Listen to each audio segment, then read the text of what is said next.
Salut la compagnie, c'est Jules Melon et aujourd'hui dans un procédé critique presque à chaud, je suis juste rentré chez moi parce que la Melon Mobile là c'est un four avec les chaleurs que nous avons, eh bien je vais vous parler du fameux 28 ans plus tard ou 28 Years Later en version originale, sorti ce mercredi en salle, troisième opus de cette saga initiée par le duo Danny Boyle à la réalisation et Alex Garland qu'on retrouve ici, donc comme le premier. Entre-temps, la suite avait été faite par un Espagnol et une équipe différente autour, mais bon, chapeauté quand même par Boyle et Garland.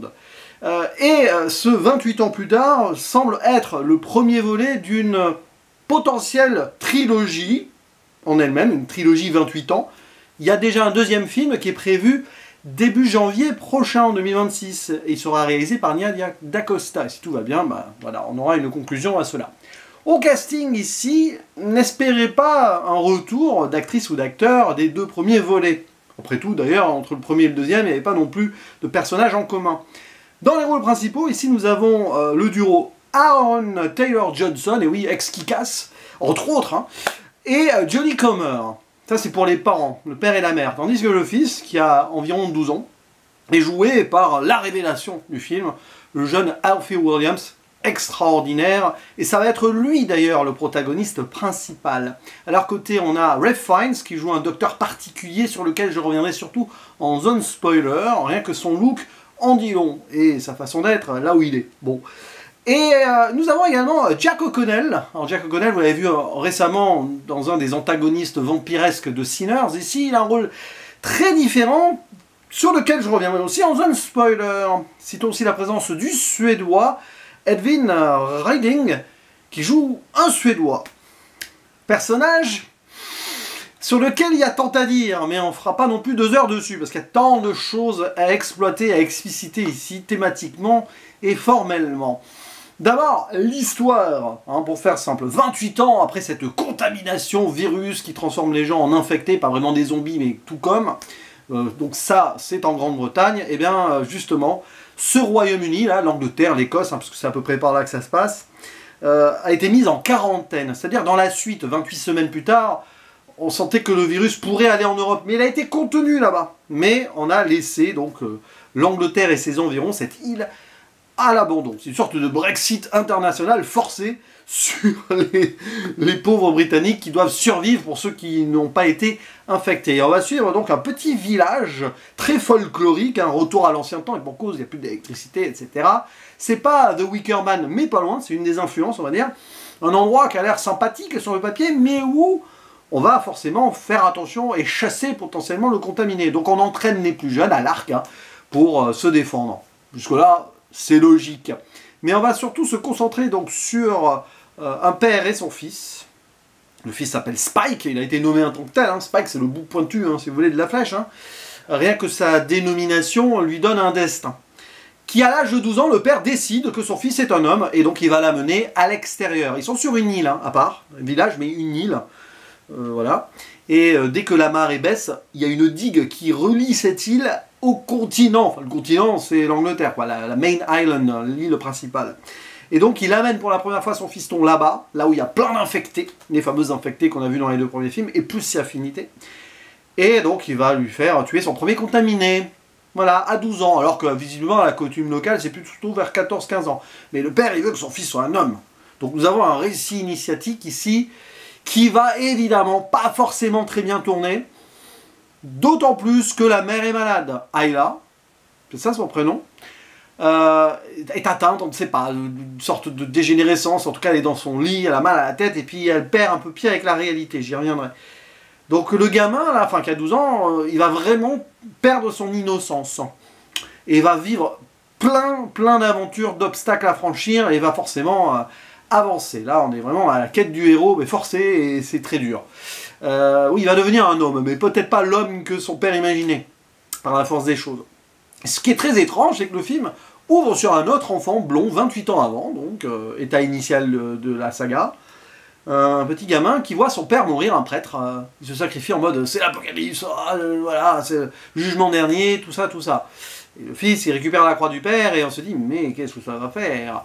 Qu'est-ce qu'il va y avoir comme lien? Alors, c'est déjà là où je pose quelques bases. Si vous voyez des choses dans le film un peu en filigrane ici, qui n'ont pas forcément d'ultime réponse jusqu'au bout, c'est normal, je l'ai expliqué en introduction. Il y en a à minima un deuxième qui est prévu en janvier, et potentiellement un troisième. On sent qu'on place des petites choses là-dessus, ce qui va faire réfléchir certaines personnes et creuser les méninges pour d'éventuelles théories et tout, mais le principal et l'essentiel, c'est ce film-là qui existe en tant que tel, puisqu'il a son arc personnel, le film, et il va avoir une conclusion telle qu'elle est. Là aussi, la zone spoiler va pas tarder.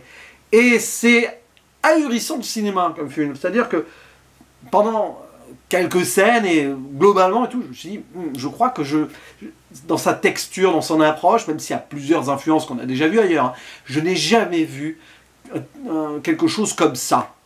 Déjà le fait que ce soit tourné à l'iPhone, enfin plusieurs iPhones qui sont très très perfectionnés, hein. Même si vous avez le meilleur des iPhones, je ne pouvais pas faire le film comme ça. Enfin bon, après il y a un retravail, aussi la photographie, le chef-op, c'est le même que le premier film, et c'est quand même quelqu'un qui a beaucoup bossé avec Danny Boyle, on le cite, c'est Anthony Dodd Manto, manie extraordinaire, voilà. Le montage aussi, mais rien que dans la texture globale, c'est quand même quelque chose de rare. On s'approche des expérimentations plus ou moins récentes d'ailleurs d'un Soderbergh, hein. Je pense que c'est un peu dans la même lignée, mais avec le style Danny Boyle, donc très épileptique, très foufou par moments, avec des montages qui sont particulièrement étranges, qui d'ailleurs montrent aussi l'urgence, la folie, ou la perdition du personnage Jodie Comer, et j'en passe.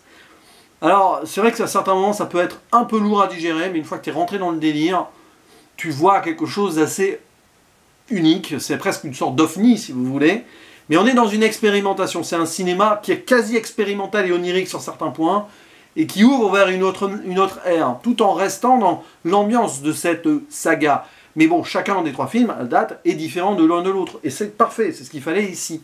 Très intéressant de voir comment Nia D'Acosta va poursuivre cela, parce que, bon, la zone spoiler arrive, je vais arrêter de me répéter, je vais bientôt y basculer.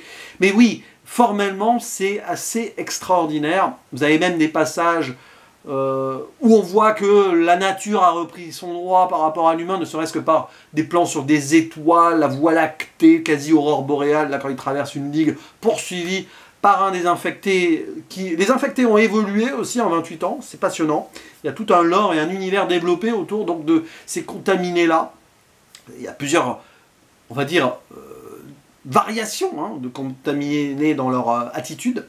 Et puis évidemment, bon, oui, des scènes de rêve, des scènes qui sont dans la deuxième partie, notamment avec le personnage de Ralph Fiennes, qui vont vous marquer la rétine. J'ai envie de dire, pour l'année 2025, on est dans le très très haut du panier. Sur le plan formel, on est quand même dans quelque chose d'absolument dantesque. Sur le fond, c'est spécial parce que c'est Alex Garland au scénario. Et avant de voir ce film en salle, j'ai vu son Warfare, dont je vous parle en podcast ce week-end. Hein. Ben, j'ai vu deux films différents du même gars. Là, on revient au Alex Garland de Men. Si vous avez vu son Men, qui a été critiqué par les gens qui disaient que c'était trop progressiste, vous savez, hein, un peu la commu. Oh non, il faut pas dire que tous les hommes, gna gna gna. Bon, bah, ils vont pas aimer ce film. Voilà, alors là, attention. Oh là là, il va y avoir des gens qui vont trouver cela. Oh là là, mon Dieu, pourquoi on tape toujours sur le patriarcat? Oui, mais alors attendez. On est dans une forme, dans une mise en place très moderne, dans une société moderne, ici poussée au post-apocalyptique. C'est normal qu'on fasse ceci, je pense, ici dans la tonalité. Il y a une logique d'ailleurs dans cette progression, dans un monde de survie absolue. Le mal alpha peut avoir ses excès et créer des choses qui peuvent être le pire de ce qui... Bon, c'est l'image du père là. Hein. Mais même les infectés aussi évoluent en tant que mal alpha. Alors Alex Garland retrouve sa patte scénaristique avec réflexion au-delà donc du très moyen et sans véritable approfondissement Civil War et un Warfare sur lequel je ne dirai rien pour l'instant puisque je vous en parle ce week-end. Et bon, dans un domaine très militaire masculin, là c'est très intéressant. Ah, le domaine militaire il y est. Il y a le fameux poème chanté là, de Kipling, Boots, sur l'idée de la cadence, il faut tac tac, il faut avancer en cadence, affronter le destin, le danger, dans un monde horrible. Là, c'est le père qui force le fils à faire ça. Sur la digue, là, on marche ensemble vers le continent, tu vas tuer ton contaminé et tout. Le père complètement cinglé. Je ferai un point aussi, là, à Zone Spoiler, sur lui, parce que je pense que des nuances arriveront potentiellement sur ce protagoniste. Faut pas non plus s'enflammer, etc. Parce que les nuances, elles y sont dans le film. Et Alex Garland nous pond ici peut-être son meilleur scénario, à minima depuis Men, et peut-être plus si affinité. Oubliez donc les déceptions Civil War et peut-être Warfare si vous avez vu que vous n'avez pas aimé. Là, c'est à se demander si Alex Garland n'est pas un peu schizophrène en fait. Mais bon, passons. Et donc oui, ce questionnement-là, le fils qui va devenir un homme mais à quel prix ou pas, la mère malade, il va à un moment évidemment essayer de sauver sa mère. Il y a tout un délire là-dessus. Il va devenir un adulte plus qu'un homme. Un homme oui, parce que c'est un garçon, il va devenir un homme potentiellement, d'accord, oui. Mais un adulte responsable qui va réfléchir aussi sur ses actes et les actes de son père. Et ne pas recopier bêtement ce que le papa a pu faire. Puis il y a toute cette idée de communauté là, quand je disais Wickerman, je pense que je suis pas si éloigné que ça et que ça peut évoluer en ce sens pour la suite. Mais ça... ah, seul l'avenir nous le dira. Le prochain s'appelle The Bone Temple. Alors, ça, c'est plus référence à tout ce qui se passe autour de Ray Fiennes, j'imagine. Et donc voilà, hein, après ça défile, ça déroule. Il y a quelques personnages inutiles, on va y arriver. Notamment le Suédois, là. Quelques personnages dont on attend plus forcément sur la suite. Et on va développer donc tout ça, les contaminés différents, le destin du petit Spike dans cette zone. Spoiler, et de sa maman aussi. Alors... c'est là où on rentre dans le nœud dramatique. La maman, elle ne peut pas être sauvée, elle a une tumeur au cerveau. Il y a quelque chose de passionnant, d'ailleurs, j'ai presque mis ce t-shirt par hasard, je l'ai mis par hasard en vrai. Mais il y a une idée de voyage dans le temps, le futur, déjà 28 ans plus tard, mais même dans le passé, parce que la tumeur fait que son cerveau, enfin, elle perd pied avec la réalité, et elle s'imagine avec son père, elle voit son fils, son père. Donc il y a une idée derrière de potentiel, même si c'est très onirique et à travers le problème de sa maladie, idée de transmission, de génération, là, c'est passionnant. Ça. C'est-à-dire que Spike porte en lui un espoir de quelque chose. Ça se sent, même dans l'écriture. Ça paraît un peu forcé dans l'intention, mais en fait, pas du tout. Et j'ai trouvé ça passionnant. Ce qui renforce la tragédie autour de cette maladie incurable. Et d'ailleurs, bon, en gros, le père, à un moment, va... trop forcé avec son fils, le fils il en a marre, il voit son père tromper sa femme, enfin la mère pendant qu'elle est malade, et il décide de partir après la fête donnée en son honneur. Spike est devenu un homme, lui ça l'intéresse pas, d'ailleurs il vomit la première bière de sa vie après avoir tué ses premiers contaminés, et il décide de partir avec sa mère sur l'île principale où il sait, donc il a entendu parler qu'il y avait ce docteur là, Kelson, qui vit un petit peu à part, complètement hors d'un système on va dire, et quand il apparaît on dirait le colonel Kurtz, pardon, d'Apocalypse Now, mais physiquement c'est ça, crâne rasé et tout.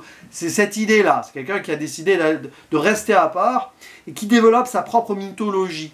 C'est passionnant, c'est un vrai docteur d'avant, hein. Donc c'est lui qui fait le diagnostic, il ne peut pas soigner la mère, il n'y a pas de happy end possible, mais derrière, donc il y a ce récit initiatique et ces obstacles à franchir, ces épreuves à affronter, nécessaires pour que Spike devienne, il y a déjà une magnifique écriture et construction en devenir d'un personnage qui, si ça continue comme ça, au bout de la trilogie là qui nous est peut-être promise, va devenir extraordinaire dans son lore personnel. Ça, voilà, il y a beaucoup de promesses là, en espérant que ça continue ainsi. Et cette idée donc que ce docteur a créé quelque chose, une sorte de, on va dire, religion spirituelle à lui, c'est pas vraiment religieux, ça tranche avec cette scène d'introduction, une sorte de révérend, donc avec le fils, la croix là et tout, j'y arrive après, hein. Et en gros c'est lui qui a construit ce temple d'os là, de Bone Temple, pour se souvenir des morts. Voilà, le Memento Mori, souviens-toi que tu vas mourir. Qui va d'ailleurs opposer à Memento Amoris, hein, je crois. Souviens-toi que tu as été aimé ou que tu aimes. Cette idée qu'elle meurt, la mère, mais l'amour ne mourra jamais. À travers le fils, elle est là. Bon, il y a ça, il y a autre chose. Il est riche, hein, le film. Il est très très riche. Hein, je vais oublier des trucs, mais c'est pas grave. Et donc, cette idée de mausolée absolu avec des corps, des os, des crânes de toutes les victimes qu'il a recueillies pour pas oublier qu'il y a des gens qui ont vécu, en fait, qui ont vu, qui ont mangé, qui ont respiré, là. Et on va rajouter ici les crânes de la mère, oui, tout en haut, évidemment, parce que c'est pour le fils, le sommet, voilà, le plus près possible du paradis, si vous voulez, mais aussi du Suédois, là, il faut qu'on y arrive à ce Suédois, parce qu'il y a des militaires autour, on parle de Français, finalement, c'est des Suédois qui se paument là, et il y a ce personnage suédois, c'est le gros bémol du film, hein. Alors là, il est montré pour montrer la jeunesse masculine toxique. Le gars, il a une petite amie qui est refaite de partout. On sent qu'il l'a choisi dans ces codes-là, d'une société trop moderne qui détruit le corps de la femme. Et lui, c'est Eric le Viking qui se dit, voilà, très machin. Bon, il sauve le fils et la mère, certes, mais derrière, il fait n'importe quoi. Et il va crever comme une merde. Bon, c'était inutile. Ça servait à rien de rajouter cela. Bon, pour montrer une sorte de dualité, parce qu'il fait le bien et le mal en quelques scènes, d'accord. Mais en fait, c'était pas obligatoire de rajouter cela. au-delà du lore et donc de l'univers créé autour des infectés et des contaminés. On nous montre par exemple des rampants, des rangs lents, des lampants, je sais pas, un truc comme ça là, enfin, des rampants lents, extraordinaires ça, qui sont plus faciles à tuer que les autres, mais non, mais surtout, autre évolution donc de ces contaminés-là, le mal alpha. Alors là, on passe à la subtilité, évidemment, c'est Men 2 sur ce point-là d'Alex Garland, avec d'ailleurs pénis très proéminent et tout, pour représenter ce mal alpha, qui est dopé en fait stéroïdement par le virus, et qui est hyper baraqué et tout. Ce mal alpha qui est la némésis absolue, il y a un lien particulier entre le docteur et ce mal alpha, il ne veut pas le tuer. Il l'appelle Samson d'ailleurs. Il ne veut pas le tuer. Il y a quelque chose qui va peut-être être, à mon avis, exploité dans la suite. Parce que je pense que ça reviendra pour la suite ou pour le troisième film, ça dépend. Et cette idée, donc, oui, pendant qu'Eric intervient là, il veut empêcher la naissance, là, ce Suédois, c'est pour ça qu'il pète un plomb, d'un bébé contaminé. Parce que le mâle alpha, visiblement, il peut engrosser des femelles contaminées, enfin des femmes contaminées, c'est encore des... On va dire que c'est encore des humains, enfin il y a une idée de dualité, est-ce que ces contaminés sont encore humains? Potentiellement il y a quelque chose. La preuve, il y a cette naissance-là, et le bébé qui va naître n'est pas contaminé. Bébé qui va être nommé Ayla, du nom de la mère en fait, et Spike devient presque une sorte de père très jeune. Il y a ce syndrome-là au Royaume-Uni, souvent il y a des jeunes adolescents qui sont pères très jeunes parce qu'il y a des difficultés dans la société chez les ados britanniques. Il y a cette idée-là retournée ici positivement par héritage et par adoption forcée. Il va récupérer la petite et il va probablement aider à l'élever. Bon, il va la laisser en fait dans le village pour que son père ait une autre chance. Je pense qu'il y a une idée de tentative de rédemption en laissant là. Mais bon, on verra ce que le père fera par la suite. Et donc il y a cette idée-là que cette naissance est possible. C'est-à-dire que la vie peut être possible malgré tout dans cette contamination et ce monde de mort. Mais ça, le Eric le Viking, le militaire, mascu absolu et qui réfléchit pas, il veut tirer dans le tas. Mais il se fait bouffer, il se fait tuer par le mâle alpha, et là on se dit c'est bien fait. C'est terrible parce qu'il les a sauvés avant quand même. Un mâle alpha qui visiblement, on peut se poser des questions aussi sur ce qu'il veut. Veut-il récupérer son enfant? A-t-il un instinct paternel? Peut-être, malgré tout. Parce que là, oui, ça semble être un brûlot très anti-patriarcat. Potentiellement, ça l'est. Et sur certains points, c'est indéniable. Mais va-t-il y avoir peut-être plus de nuances derrière, avec une place à l'humanité, voire à la rédemption pour certains personnages? Sur ce mâle alpha, va-t-il être plus humain que prévu? Et le père va-t-il avoir sa rédemption en récupérant le fils plus tard, etc. Ça laisse des portes ouvertes intéressantes. Et ça sera intéressant parce que le prochain film sera réalisé par Nia DaCosta. Une femme, donc, qui va avoir forcément un point de vue plus personnel sur la question. Parce que bon, oui, ce sont quand même deux hommes ici qui font un film anti-patriarcat, donc ça peut avoir une certaine limite. Mais voilà, ce qui est extraordinaire ici, ce sont toutes ces scènes où Spike va grandir, évoluer, avec les crânes, avec ce qu'il va vivre, confrontation à la mort, confrontation à la vie, il va avoir la naissance et la mort à la fois, confrontation à la réalité, et à la fin, il va donc affronter peut-être des nouveaux ennemis, ou pas, trouver des nouveaux alliés. Sorte de Droogies, là, sortie d'Orange Mécanique, mix entre cela et les Teletubbies. Parce que c'est un peu l'idée. Au début, on voit des gamins devant la télé, les Teletubbies. Parmi ces gamins, il y a le fils du pasteur qui va être tué, le Jimmy. Ce même Jimmy qui a récupéré la croix, et qu'on retrouve 28 ans plus tard, à la tête donc d'une sorte de groupe absolument fou, là, qui va tuer des infectés en faisant des chorégraphies en mode Yamakasi, etc., en prenant plaisir. C'est pour ça que je pense à Orange Mécanique, en vrai. Et on va se poser des questions, parce que là, on va avoir de l'ambiguïté. Ça peut être malsain, tout ça, mais ça peut être aussi quelque chose de positif. Ça peut être un peu des deux, il va y avoir une évolution.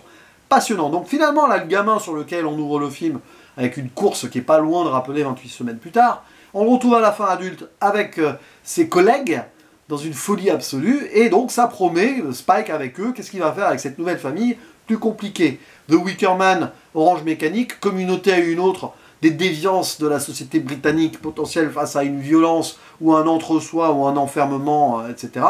Passionnant ça, à suivre. On va dire que dans l'univers ici, dans le lore, on a de l'or entre les mains. Voilà. Et non, il n'y a pas Cillian Murphy. Hein, le zombie qu'on voit à un moment, qu'on voyait dans le trailer, c'est pas lui. C'est vrai qu'il lui ressemble hein, quand même, mais non, c'est pas lui. Je ferme la zone spoiler. Donc, comme je l'ai dit dans celle-ci, j'ai probablement oublié, survolé pas mal de choses. C'est du pur cinéma très riche qui va étonner, détonner, surprendre, désarçonner, décevoir peut-être sur le fond, parce que certains vont dire « Oh là là, encore !» Bon, j'en vois certains, j'ai déjà vu une miniature là, passer sur Twitter d'un de mes collègues de YouTube, je ne vais pas citer de nom, mais soyons sérieux 2 minutes quand même. Pensons avec notre cerveau, voyons donc ce film dans notre modernité, avec visée d'avenir, questionnons aussi notre monde, tout simplement, et arrêtons de voir celui-ci avec des œillères d'antan. Et ce film-là est très intéressant là-dessus. Alors oui, ça peut manquer de subtilité et tout, mais beaucoup de jalons sont posés pour que la suite évoque des nuances, comme je le disais, de potentielles rédemptions, de nouveaux arcs narratifs. Ils vont faire peut-être changer certaines choses. Ça, c'est à suivre. Et j'ai hâte de voir le prochain volet. Alors, avec une nouvelle équipe, donc, et le 3e film où Danny Boyle reviendrait, normalement, peut-être qu'Alex Garland aussi. En tout cas, c'est passionnant 28 ans plus tard. Voyez-le, expérimentez, c'est le mot, hein, ceci en salle. Que vous soyez d'accord ou pas sur le côté trop frontal, peut-être, du message. Et prenez un peu de recul, voyez, réfléchissez, hein, voyez les intentions aussi. La subtilité dans un monde comme ça, post-apo, qui part en vrille, en plus depuis 28 ans. Et voilà, mais on est du point de vue souvent aussi sur tout ce gamin-là qui découvre ce monde et qui est face à cette violence, qui va donc prendre frontalement tout ça dans la gueule, comme nous spectateurs. Les nuances et les trucs profondeurs autres, on va les avoir dans les 2 suites si tout va bien. Vous voyez, il va y avoir un crescendo, une progression autre que le côté progressiste ici, que certaines personnes vont avoir du mal à avaler. Moi j'ai aimé. Voilà. Comme j'avais aimé Men à l'époque hein, d'ailleurs. Hein. Voilà, n'hésitez pas à dire en commentaire ce que vous pensez de ce 28 Years Later, 28 ans plus tard. Et il ne me reste plus qu'à vous dire à la prochaine. Ciao!